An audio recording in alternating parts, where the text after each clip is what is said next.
नमस्कार, श्री वितविता पर आपका बहुत बहुत स्वागत है। दोस्तों, अब तक हमने जैन धर्म के बारे में अध्ययन किया था। आज हम बात करेंगे बौद्ध धर्म। बौद्ध धर्म के संस्थापक कौन थे? बौद्ध धर्म के संस्थापक गौतम बुद्ध थे।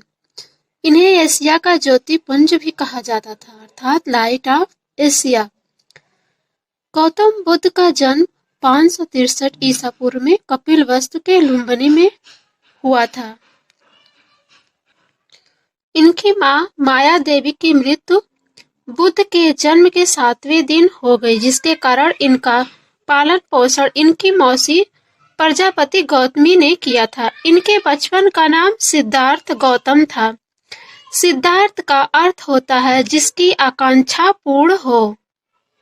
इनका विवाह 16 वर्ष की आयु में यशोधरा के साथ हुआ। इनके पुत्र का नाम राहुल था।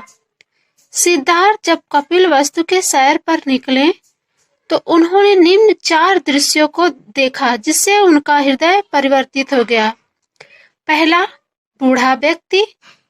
दूसरा, बीमार व्यक्ति। तीसरा, शव। और चौथा, सन्यासी। इनका हृदय इस तरह परिवर्तन हुआ कि महात्मा बुद्ध सांसारिक समस्याओं से व्यथित होकर 29 वर्ष की अवस्था में घर को त्याग दिए, और इनका घर का त्यागना बौद्ध धर्म में महाभिनिष्क्रण कहा गया है। घर त्यागने के बाद वह निरंजना नदी के किनारे पीपल के वृक्ष के नीचे उन्होंने बिना अन्न जल ग्रहण किए 6 वर्ष तक कठिन तपस्या की, और तब जाकर उन्हें ज्ञान की प्राप्ति हुई। ज्ञान प्राप्त के बाद सिद्धार्थ बुद्ध के नाम से जाने गए। वह स्थान जहां उन्होंने ज्ञान प्राप्त किया था वह बोध गया कहलाया। बुद्ध ने अपना पहला उपदेश सारनाथ में दिया, जिसे बौद्ध ग्रंथों में धर्म चक्र प्रवर्तन कहा गया है। बुद्ध अपने उपदेश जनसाधारण की भाषा पाली में दिए। बुद्ध की मृत्यु 80 वर्ष की अवस्था में 483 ईसा पूर्व में कुशीनगर में हो गई, जिसे महापरिनिर्वाण कहा गया है। सबसे अधिक उपदेश कौशल की राजधानी श्रावस्ती में महात्मा बुद्ध ने दिया था। बौद्ध धर्म के बारे में हमें विशद ज्ञान त्रिपिटक व अभिधम्म पिटक से प्राप्त होता है। तीनों पिटकों की भाषा पाली है।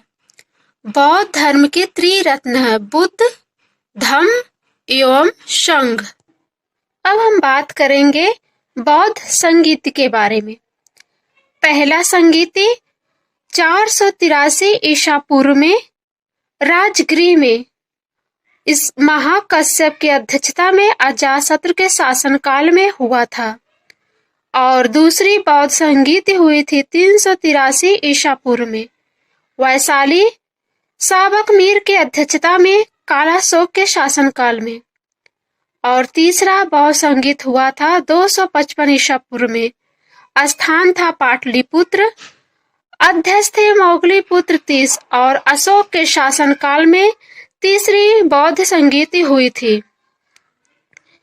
चौथी बौद्ध संगीति हुई थी ईस्वी की प्रथम शताब्दी में, और यह स्थान था कुंडलवन, और अध्यक्षता की थी वसुमित्र अश्वघोष ने, और शासनकाल था कनिष्क।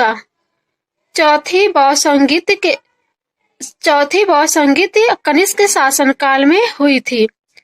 और इस चतुर्थ बौद्ध संगीत के बाद बौद्ध धर्म 2 भागों में बट गया, एक हीनयान और दूसरा महायान। सबसे अधिक बुद्ध मूर्तियों का निर्माण गांधार शैली के अंतर्गत किया गया, लेकिन बुद्ध की प्रतिमा मूर्ति मथुरा कला के अंतर्गत बनी थी। भारत में उपासना की जाने वाली प्रथम संबोधा बुद्ध की थी। अब हम बात करते हैं भारत के महत्वपूर्ण बौद्ध मठों के बारे में। कौन से मठ किस स्थान पर, आइए अध्ययन करते हैं। टाबो मठ। यह मठ तबो गांव स्पीति घाटी हिमाचल प्रदेश में है। नामग्याल मठ यह धर्मशाला हिमाचल प्रदेश में है। हेमिस मठ, यह लद्दाख जम्मू कश्मीर में है। थिकसे मठ, यह भी लद्दाख जम्मू कश्मीर में है। सासुर मठ, लाहौल स्पीति हिमाचल प्रदेश में। मिंडरालिंग मठ, यह देहरादून उत्तराखंड में है। रुमटेक मठ, यह गंगटोक सिक्किम में है। तवांग मठ, यह अरुणाचल प्रदेश में है।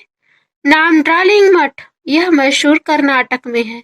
बोधिमंडा मठ, यह बोध गया बिहार में है।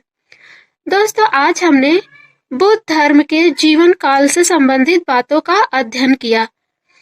आज के लिए बस इतना ही। अगले वीडियो में फिर मिलेंगे, तब तक के लिए नमस्कार।